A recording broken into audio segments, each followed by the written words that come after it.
The latest installment of the ESPN basketball recruiting rankings are live, and the man behind the numbers is here with us now. My man, Paul Biancardi, the director of recruiting at ESPN, is in the building. Talk to me, Paul. How you doing?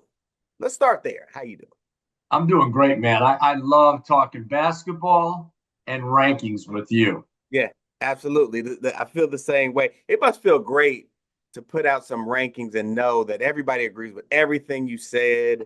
They every number. It's just they're all like, yes, that is exactly what I. How does that feel, Paul?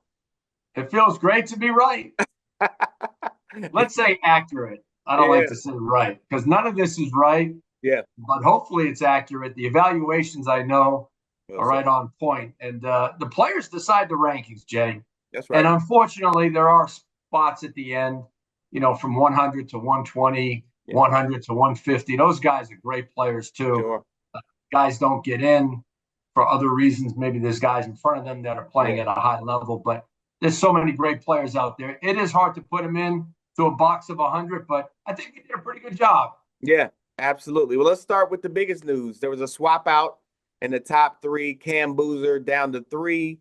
Darren Peterson up to two. Talk to me, man. That was the first thing that jumped out at me. Talk to me about how we came to that. So I wrestled with that one I bet.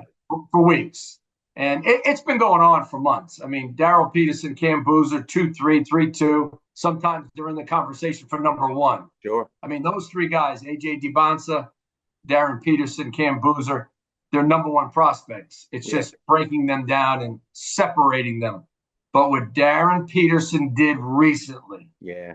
he beat Columbus, and he was the best player on the court. Tough. He beat Utah Prep, and he was the best player on the court. Tough. It's been getting to this point for a long time, and he just gets the edge over Boozer. Boozer didn't slide down. Yeah. Let's make no mistake about that. Okay.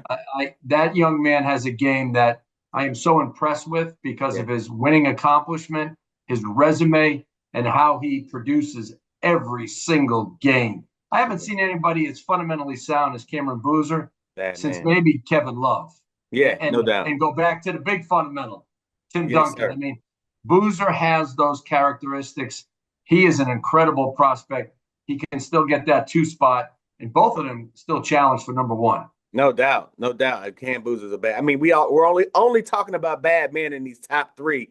But Yeah, to your point, you kind of alluded to it earlier. Darren Peterson has been the best bad man on the court here recently. I guess the most recent one, like you just said, was over AJ DeBonson, 32, 10, and 8. Now don't sleep because AJ had, let me get this right, 28, 8, 6, 4, and 2. I may or may not have cheated right then, but hey, it's all right. That's why we got notes. So, I mean, that's a clash of the Titans. Do you think he could, AJ's in number one, like you said, they're all number one prospects. Could Darren kind of start, nudging at the heels at one? he's nudging.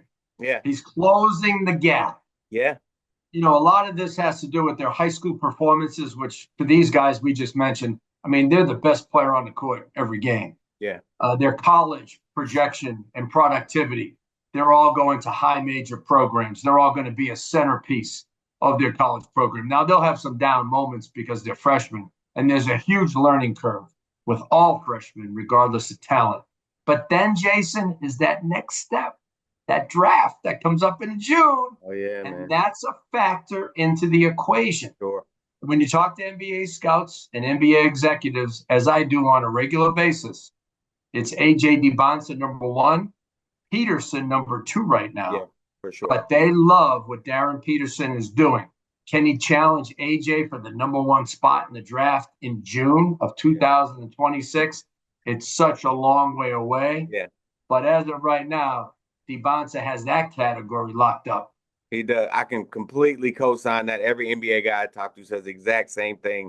So Yeah. you are absolutely accurate on that for sure. Let's talk about some other stuff in the rankings.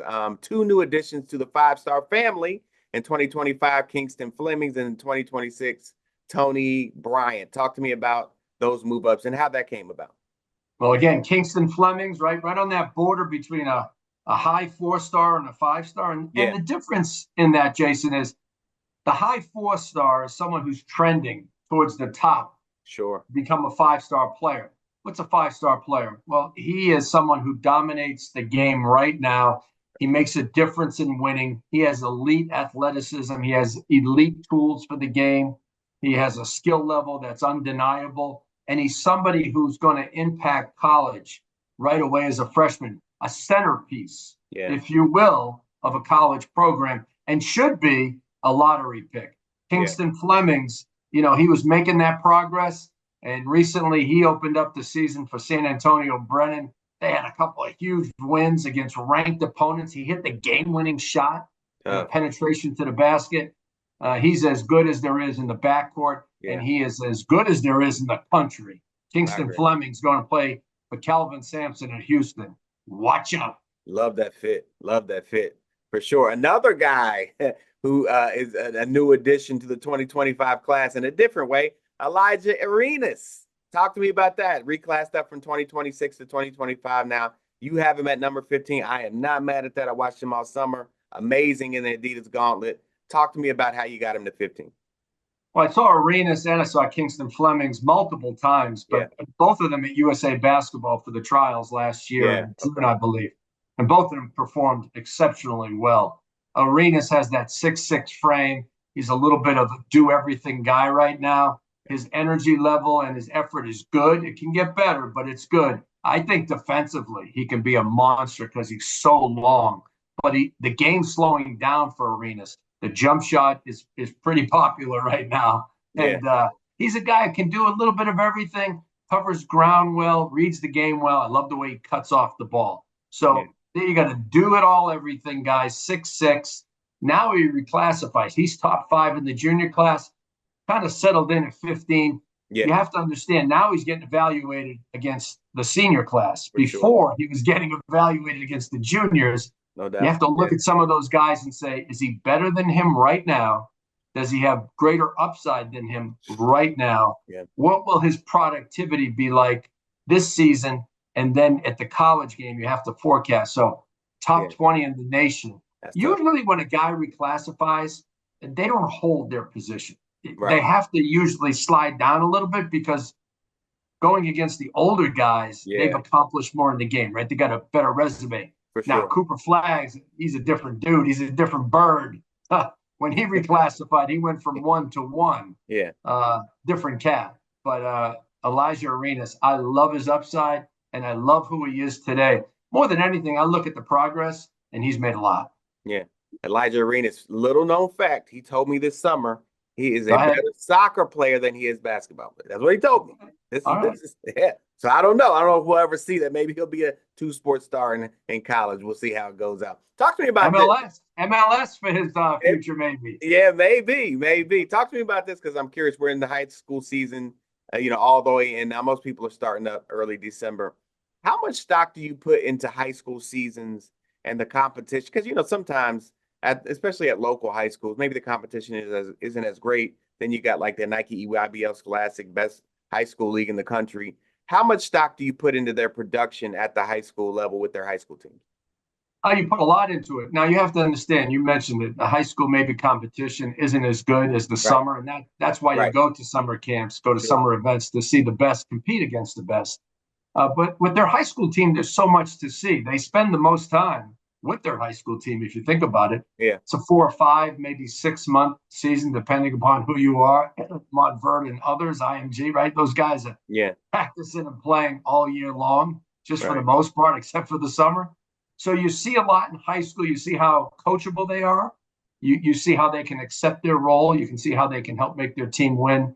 And you understand that when you watch those games. But no, a lot of stock into the high school game, especially the kids who can make their team win in high school. Maybe they don't have a real talented team. And look at Kingston Flemings. We just talked about him. They have a talented team. They do. But to be top 25 in the nation, it's because of Kingston Fleming. So if you can elevate your team and produce against great competition, it serves well. And, the high school coaches are the first ones to tell you, man, this guy's competitive or he's not. He's coachable or he's not. Body language, teammate. you can find a lot of traits. You know, you go under the surface, Jason, you can find a lot of things.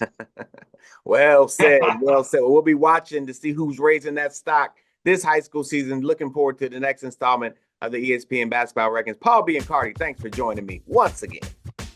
All right, Jason. Thanks for having me.